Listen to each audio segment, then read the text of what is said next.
33वां आदिवासी सांस्कृतिक एकता महासम्मेलन में देश के विभिन्न राज्यों से यहाँ उपस्थित हुए सभी पदाधिकारीगण, वडीलगण, माताएं, बहनें, युवान साथी, सबको मेरा जोहार नमन करता हूँ, उर्गुलान जिंदाबाद करता हूँ। सबको प्रकृति की जय, सबको भील प्रदेश की जय।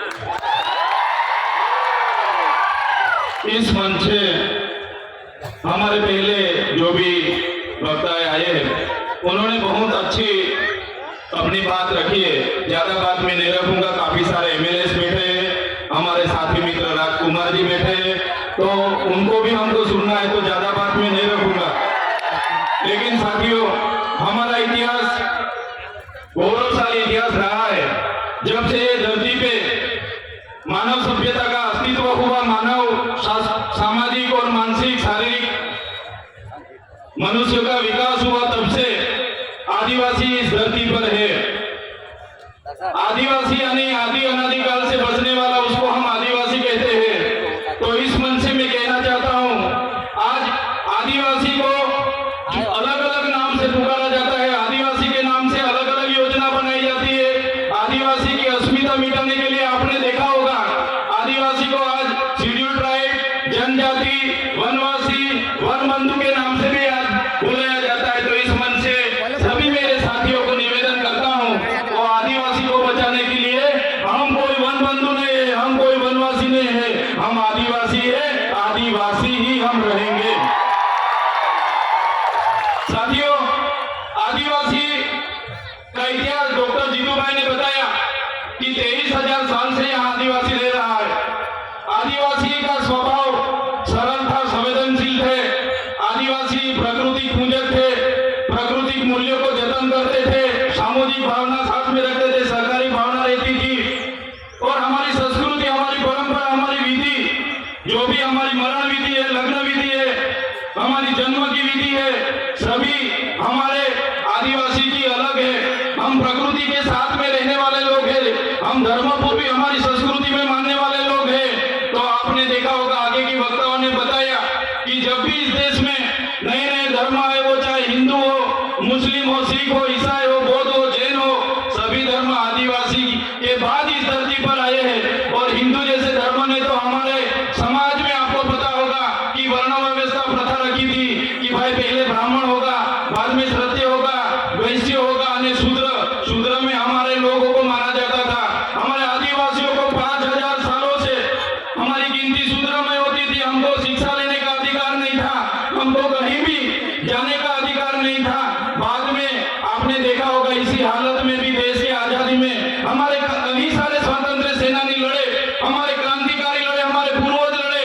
वो चाहे बिरसा मुंडा जी हो, वो चाहे खाद्य नायक हो, वो चाहे टट्टिया नायक हो, वो चाहे तिलका मांझी हो, झलकारी बाई हो, सभी आज हमारे पूर्वजों को ये मन से मैं याद करता हूँ। और साथ ही साथ में गौरव गोविंद जी हो, या दरवाड़ा की क्रांति हो, या रूप सिंह नायक हो, सभी का एक सपना था कि जब भी आदिवासी को स्वतंत्रता मिले तो आदिवासी स्वावलंबित होना चाहिए, आदिवासी स्वतंत्र होना चाहिए और आदिवासी का जीवन शोषण मुक्त होना चाहिए।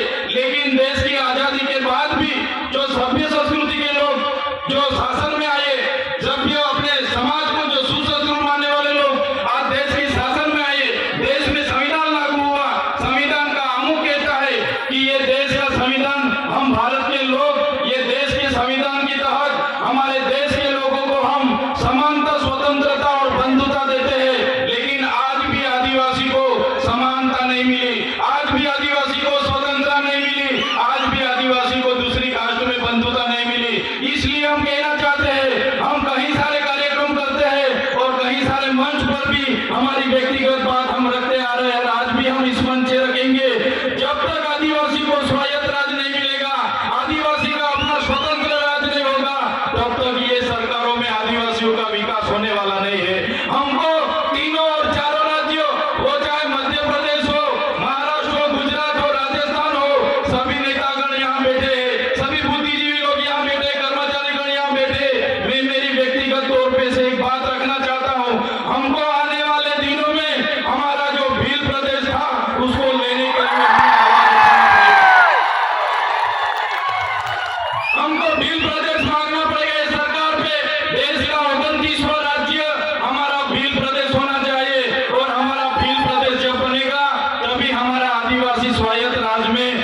विकास कर पाएगा, ये हम व्यक्तिगत सोच रहे हैं। साथियों, आपने देखा होगा देश की आजादी के बाद हमारे पूरे देश में 8% आदिवासी है।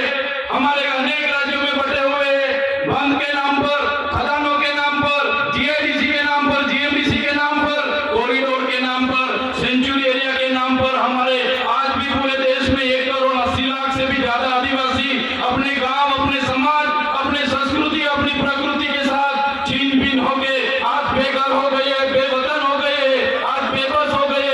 साथियों, हमें विकास से एतराज नहीं है, हमें विज्ञान से एतराज नहीं है, हमें एक सरकारी तकनीकों से एतराज नहीं है, लेकिन जब भी विकास की बात आती है हमारे आदिवासियों को वहां से विस्थापित किया जाता है। वो चाहे बांध हो, खनिज हो, जीएमडीसी हो, जीआईडीसी हो, कुछ भी प्रोजेक्ट नहीं आते, हमारे आदिवासी को टारगेट किया जाता है। और हम जब भी सरकार के खिलाफ आदिवासियों के लिए आवाज उठाते हैं तो ये सत्ता में बैठे हुए लोग पुलिस का दुरुपयोग करके, उनके सत्ता का दुरुपयोग करके हमारे जैसे युवाओं को दबाने के लिए जेलों में डालते हैं।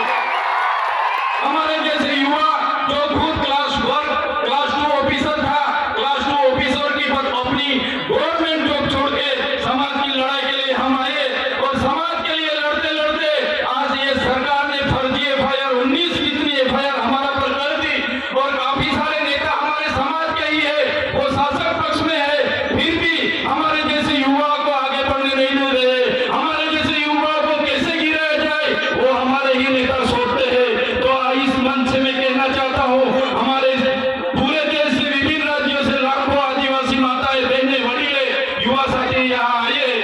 आने वाले दिनों में हमको आदिवासी की अस्मिता बचाने के लिए चिंतन करना होगा, हमारे लोगों की शिक्षा की चिंतन